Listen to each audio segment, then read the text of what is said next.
Hello दोस्तों, आज आप बनावશું मटन बिरयानी प्रेशर कुकर। એના માટે આપણે મટનને લઈ લઈએ, પછી મટનને મેરિનેટ કરવા માટે બધા મસાલા એડ કરી લઈએ। પછી હવે ખડા મસાલાના માટે મિક્સર કરી નાખીએ। મિક્સર કર્યા બાદ એને આપણે દહીં નાખી અને હવે આપણે એને મેરિનેટ કરવાનું છે। મેરિનેટ કરી અને પછી થોડી વાર સાઈડમાં મૂકી દેવાનું છે। પછી ત્યાં સુધી આપણે રાઈસ પકાવી લેવાના છે।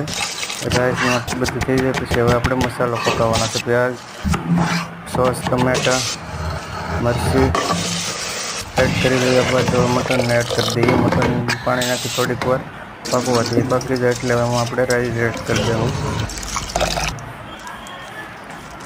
बधा मसाला ऐड करी अने हवे आपणे एने थोड़ी वार पकवा दईशुं। कम्प्लीट थई गई छे आपणी मटन बिरयानी प्रेशर कुकर।